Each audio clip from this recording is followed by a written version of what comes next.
Mga idol, so ito yung gagamitin natin sa ating microphone pang video te. Yan, ito tayong XLR at saka PL jack. So ito yung ating wire at ito naman po yung laman ng ating wire. Yan siya oh. Yan, so bali tatlong wire po yan, isang ground, isang kulay pula at isang kulay puti, at may meron pa siyang fiber para matibay na hindi mapuputol yung ating wire kapag nahihila ng ating mga customer sa ating video karaoke machine. So yan, pagsamahin na natin yung wire na ground, itong ground natin, yung walang cover, at saka itong pula at puti, ito yung magiging positive natin.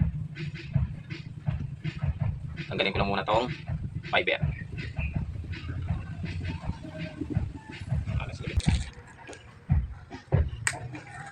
So yan, 10 meters yung ating kakabit na wire sa ating video karaoke machine. Ito lang yung ating symbol para matibay yung wire na ating video karaoke machine.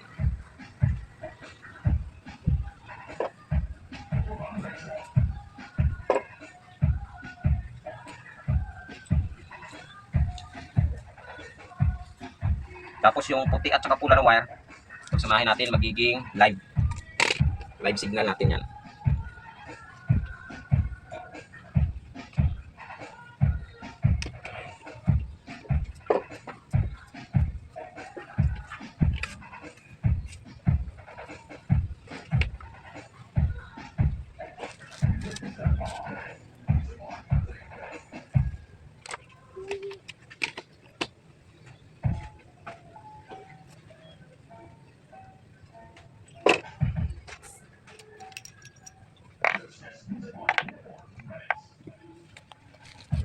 Ito naman yung ating PL jack, ito yung ating ground, ito naman yung sa gitna yung ating live. Yan, hinang natin yung ating live.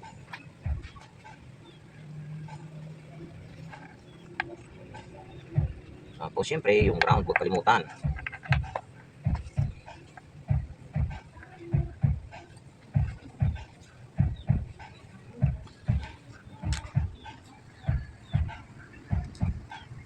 Tapos lagyan natin ng lock.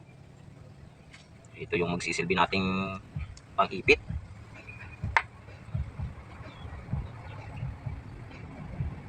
Ayan, pasok sa loob.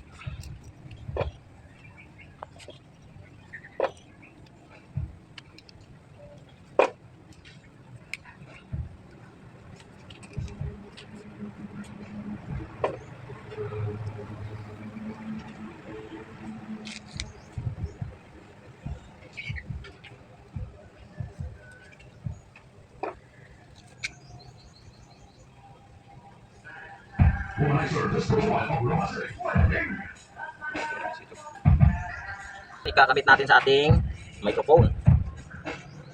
Yan, XLR. Sundutin mo lang tong kulay itim para lumabas. Yan. Yan. Tapos, pasok natin tong microphone wire.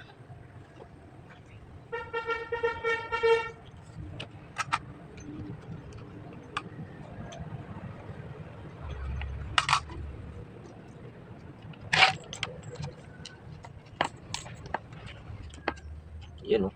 Yan. Magkakapal ng mga wire mga idol para matibay. O, kita nyo. Pagkakapal ng wire.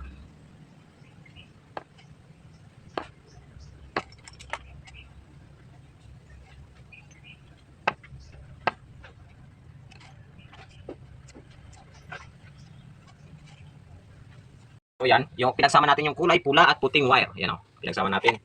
Nahinang ko na. Bawasan na lang natin. Tapos itong isa, yung ating magiging ground. Tapos sa pagkabit po dito, itong ating XLR, may numbering po yan.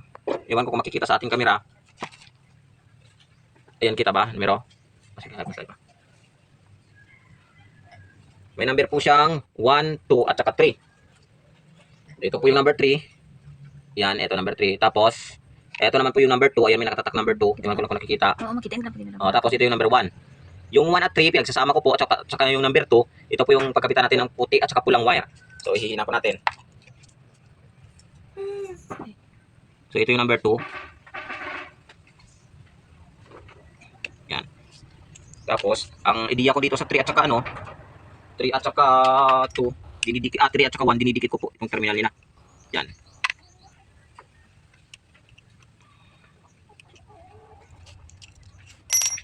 Yan, so ipagdikit natin gamit yung panghinang 2 at saka 1 at saka 3. Yan. So yan, nadikit ko na. Bali ito yung magiging ground natin.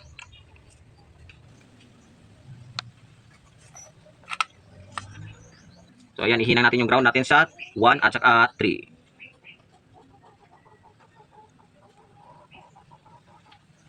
O yan, kita nyo 1 at 3.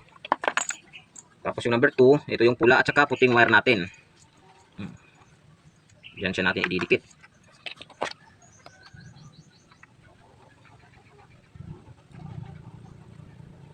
O ayan na. Ayan pala, may numbering Yan. Yung number 2, number 1 at 3, pagdikit, ang number 2 yung ating live. So babalik na natin.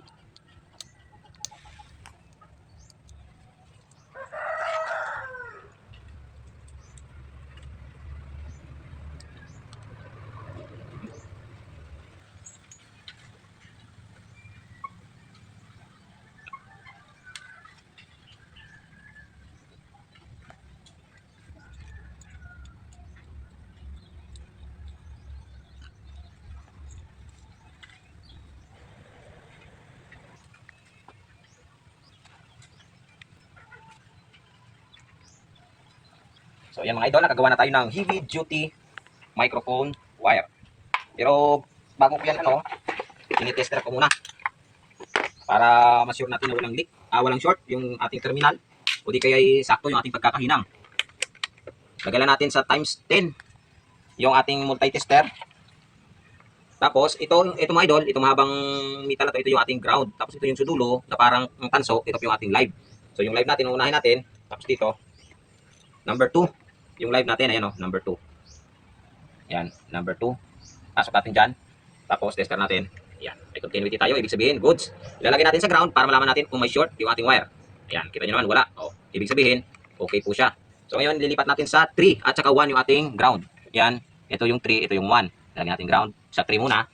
Ground. Okay. Yung ating 1. Okay. So ibig sabihin, okay na.